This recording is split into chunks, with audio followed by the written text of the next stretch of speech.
Eh bien salut, bienvenue pour une nouvelle petite vidéo en ce beau et joli soleil. Bienvenue pour une petite vidéo consacrée ou comment éviter le manque d'eau cet été pendant la saison estivale. La chaleur, vous savez bien, beaucoup de canicules encore sont annoncées cet été. Donc on va encore avoir de la sécheresse, donc il va falloir trouver des moyens. Et c'est maintenant qu'on y pense, c'est l'anticipation au jardin. C'est ça, trouver des moyens, des astuces, bien réfléchir à comment on va récolter et aussi mettre moins d'eau dans son jardin. C'est-à-dire utiliser l'eau vraiment quand le jardin en a besoin, pas tout le temps, et être vraiment efficace à ce niveau-là. Donc on va voir tout de suite tout ça après le générique. C'est parti.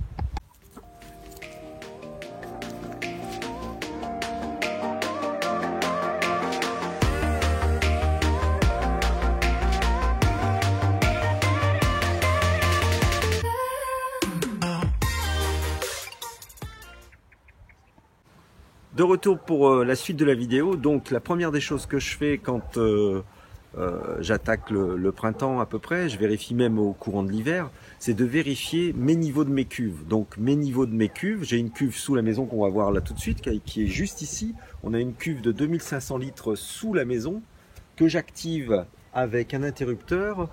Donc l'eau sort directement par ici.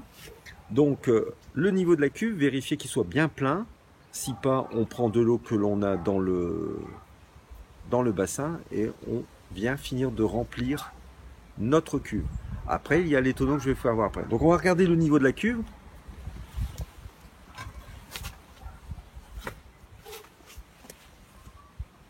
Tu peux t'approcher, Antoine, et on voit que la cuve est vraiment bien pleine. Donc voilà pour la cuve.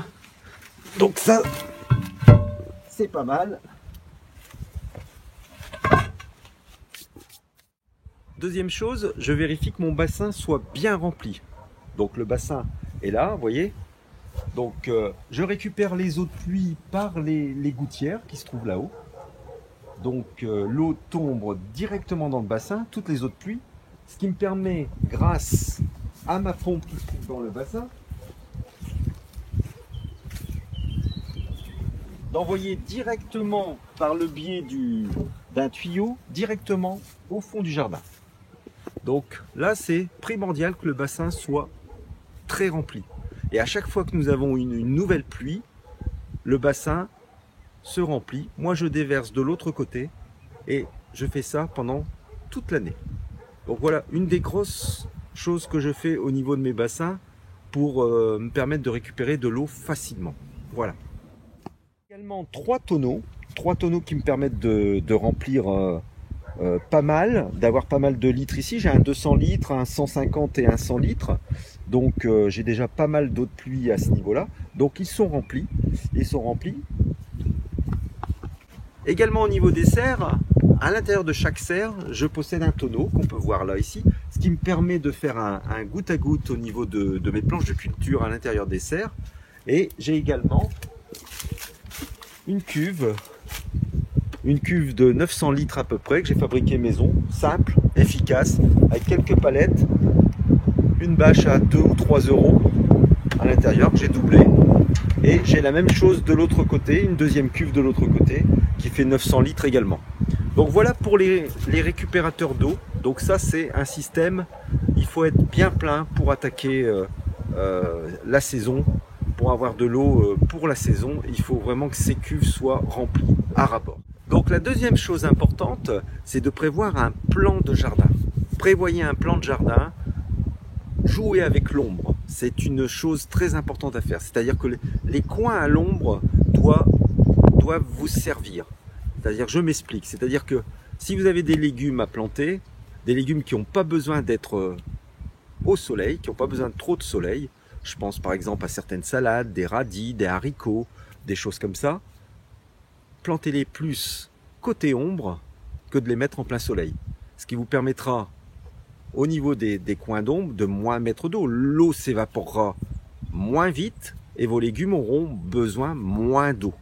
Je m'explique, hein, c'est grossièrement, mais vous comprenez mon raisonnement. C'est-à-dire qu'un légume où la terre reste un peu plus fraîche parce que c'est à l'ombre, nécessite moins d'arrosage en pleine chaleur ou plein cagnard comme on appelle. Donc je vais vous montrer ce qu'il en est. Une partie qui est à l'ombre dans mon jardin, c'est cette partie-ci. Donc on peut voir que la partie ici, on a de l'ombre jusqu'ici. On voit bien qu'on a une partie qui est plus à l'ombre grâce à nos haies de tulia. On a une partie qui est plus à l'ombre. Donc on va aller voir d'autres coins qui sont à l'ombre pour que vous compreniez un peu plus. On peut voir aussi que les arbres nous fournissent pas mal d'ombre également. Donc n'ayez pas peur de mettre certaines cultures au niveau des arbres parce que vous avez beaucoup d'ombre et certaines cultures vont s'y plaire. Voilà. On peut voir également aux abords des serres des parties qui sont plus à l'ombre. Le derrière des serres, avec le soleil qui est en plein sud de l'autre côté, on voit bien que là, cette partie ici est plus à l'ombre. Donc n'allez pas y mettre des courgettes ou des tomates, sachant que à partir de midi, par exemple, même avant, à partir de midi, vous n'avez plus de soleil à ce niveau-là. Donc, vaut mieux installer des cultures plus simples. Je pense par exemple, comme j'ai dit tout à l'heure, aux haricots, mettre des salades. J'ai déjà fait, mes salades se portent vraiment bien à cet endroit. C'est vraiment un endroit intéressant pour elles. Donc, important de bien jauger et de bien veiller à tous vos coins d'ombre dans votre jardin, aussi bien par des murs, des arrières de serre. Vous pouvez cultiver un peu partout. Voilà. Alors, une fois qu'on a joué avec les ombres, les parties plus à l'ombre, on peut aussi faire des structures. Je m'explique. On peut par exemple faire des haies de tournesol ou des haies de différents arbustes pour planter derrière. C'est-à-dire que quand vos tournesols vont pousser, ça va vous faire de l'ombre derrière, ou peu importe, autre chose, hein, de la vigne ou autre. On peut cultiver derrière, ça va se trouver à l'ombre. On peut également construire des palissades avec de la bâche, avec des structures en bois. On peut faire monter également sur des structures, sur des tipis ou des choses comme ça, des légumes ou des fruits qui poussent assez rapidement ou des fleurs qui vont vous faire une palissade et forcément de l'ombre pour vos légumes que vous souhaitez planter derrière. Alors, troisième astuce, et non des moindres, une astuce vraiment importante qui est sympa et à mon goût, expérimentalement, ça vaut le coup d'être testé. Donc on va tester cette année. J'ai déjà fait les années antérieures quelques essais, mais pas à ce niveau-là. C'est l'utilisation de broyat ou de déchets végétaux divers et variés et de l'inclure dans votre terre. C'est-à-dire vous creusez des tranchées au niveau de votre planche de culture et vous mettez ce broyat ou ces déchets végétaux afin d'apporter des matières organiques à votre sol et de conserver l'humidité à l'intérieur de votre sol. Je pense que ça peut être une idée. Donc là, on va utiliser du broyat. On va mettre ça en application aujourd'hui. Donc on a du broyat qui a 1 an. Et on va aller le déverser dans une planche de culture avec... Donc nous voici devant la planche de culture afin de vous démontrer comment je mets ce broyat dans le fond de la planche, hein, juste à 30 cm de profondeur à peu près. Et on va y mettre des déchets végétaux afin de garder l'humidité dans la planche. Donc Antoine, tu peux y aller. Donc on a déjà commencé à faire le sillon. Donc on creuse un beau petit sillon.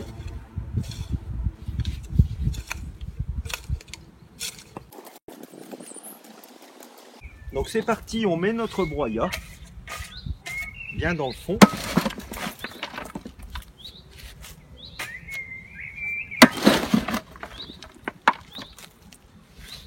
Ouais, tu pourrais... Voilà.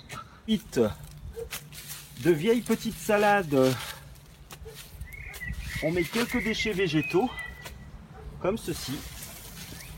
Les vieilles scaroles feront l'affaire. Voilà. Donc il nous reste donc à reboucher. On peut voir que tout est mis au niveau du compost et nos déchets végétaux.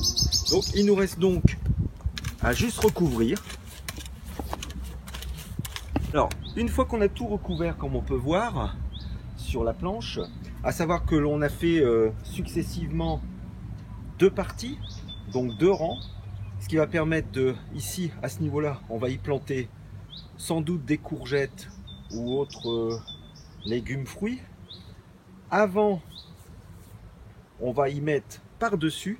Vous l'avez bien compris tout à l'heure, c'était pas du compost frais que j'avais incorporé, mais du broyat dans le fond de la planche, du rang. Et là, on va y mettre par-dessus un peu de mon compost frais, comme ceci.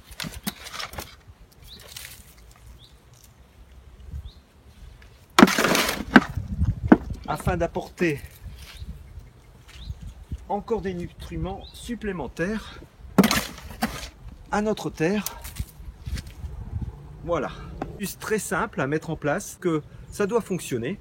Donc voilà pour l'astuce numéro 3. On se voit pour la suite de la vidéo. Alors, on se retrouve dans la serre pour la dernière information au niveau de ces cultures avec du compost à l'intérieur, du broyat, etc. On voit que sur cette planche, j'avais mis un compost de feuilles assez important, d'une grosse épaisseur.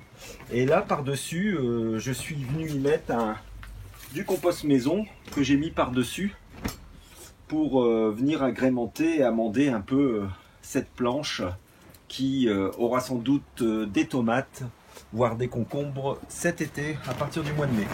Donc voilà. Dernière petite astuce que l'on peut mettre en place également, c'est, vous connaissez tous, c'est le goutte à goutte. Donc j'ai un système de goutte à goutte qui est directement branché sur ce tonneau avec 2 robinets qui me permet de délivrer de l'eau dans les planches qu'on a au milieu et la planche numéro 1 de l'autre côté. Donc système de goutte à goutte, vous trouvez ça très simplement sur internet ou dans les jardineries, hein. Donc à mettre en place, je ne l'ai pas encore mis en place. Mais ce sont des buses réglables, du petit tuyau sympathique. On met ça au niveau des cultures, au niveau des pieds de tomates et autres. Voilà pour la dernière petite astuce. Comment lutter efficacement pendant cette saison estivale. Comment récupérer de l'eau. Comment économiser l'eau au jardin. Donc j'espère que cette vidéo vous a plu. C'est la fin de la vidéo. Je vous dis à bientôt, portez-vous bien, un bon dimanche, une bonne semaine la semaine prochaine et bon jardinage à vous. Bye bye, salut!